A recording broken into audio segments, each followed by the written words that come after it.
નર્મદે સર્વદેના જીવન મંત્ર થકી ધબકતો ભરૂચ જિલ્લાનો વિસ્તાર. ગુજરાતની જીવાદોરી સમાન ખળખળ વહેતી માં નર્મદાના નીરમાં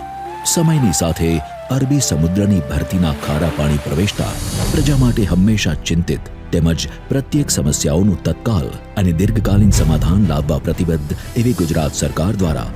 ભરૂચ વિસ્તારની સમસ્યાઓના ઉકેલ લાવવાના પ્રયાસ રૂપે ₹5,322 કરોડ જેટલી માતબર રકમના ખર્ચે અમલમાં આવી ભાડભૂત બેરેજ યોજના.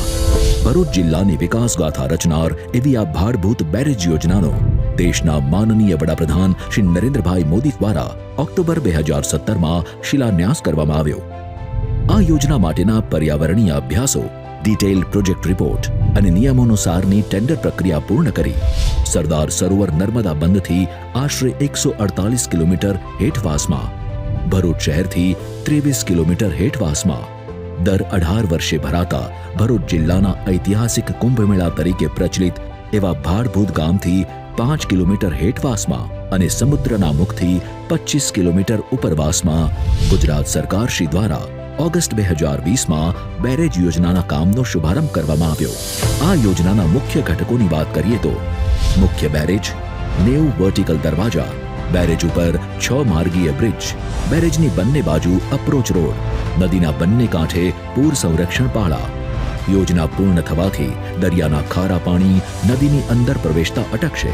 તેમજ અંદાજે 21,000 મિલિયન ઘન ફૂટ સંગ્રહ શક્તિ ધરાવતા મીઠા પાણીના વિશાળ જળાશયનું નિર્માણ થશે કે જે દક્ષિણ ગુજરાતના દમણગંગા જળાશયને સમકક્ષ, મધ્ય ગુજરાતના પાનમ જળાશય કે કરજણ જળાશયને સમકક્ષ, ઉત્તર ગુજરાતના દાંતીવાડા અને સીપુના સંયુક્ત જળાશય સ્ટોરેજને સમકક્ષ તેમજ સૌરાષ્ટ્રના શેત્રુંજી, ભાદર અને મચ્છુ 1ના સંયુક્ત જળાશય સ્ટોરેજને સમકક્ષ જળાશય બનશે. સંગ્રહિત મીઠા પાણી ઘર વપરાશ અને ઔદ્યોગિક વપરાશ માટે ઉપલબ્ધ બનશે તેમજ બેરેજ ઉપરવાસથી જમીનોના ભૂગર્ભ જળની ગુણવત્તા સુધરશે. વળી નર્મદા નદીના બંને કાંઠે મળીને અંદાજે 42 કિલોમીટર લંબાઈમાં પૂર સંરક્ષણ પાળા થવાથી પૂરથી થતા નુકસાનને નિયંત્રિત કરી શકાશે અને ડાબા કાંઠે થતા ધોવાણને પણ અટકાવી શકાશે તેમજ બેરેજ ઉપર 6 માર્ગીય પુલનું નિર્માણ થવાથી સુરત, હજીરા, ઓલપાડ, હાંસોટ, દહેજના અંતરમાં આશરે 37 કિલોમીટરનો ઘટાડો થશે જેનાથી સમય અને ઈંધણની બચત થશે. ભાડભૂત બેરેજ યોજનામાં ફક્ત બેરેજ જ નહીં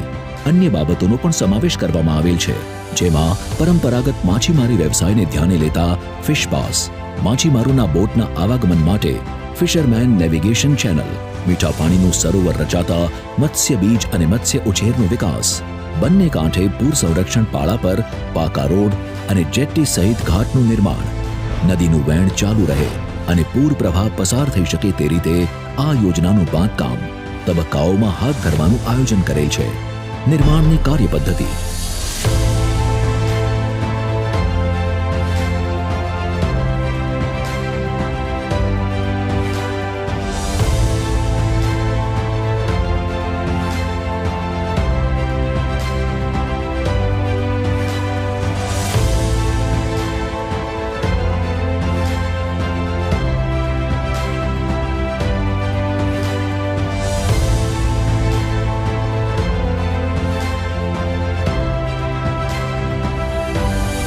હાલ આ યોજનામાં તબક્કા 1માં આવરી લેવાયેલ બેરેજ રાફ્ટ અને પિયરનું બાંધકામ પૂર્ણ, ગર્ડર લોન્ચિંગ અને સ્લેબ કાસ્ટિંગનું કામ પૂર્ણ તથા ગેટ ફેબ્રિકેશન અને ઇરેક્શનનું કામ પૂર્ણ.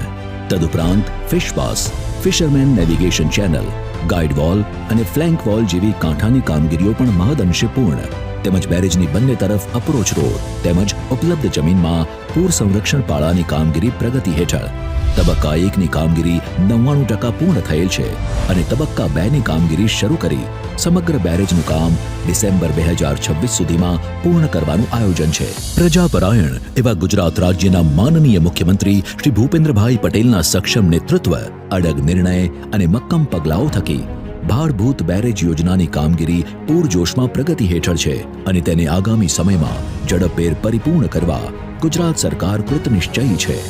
છે ઘણા અવિરત પડકાર પણ કૃતનિશ્ચય અને અડિગ આશ, સત્વરે કરીશું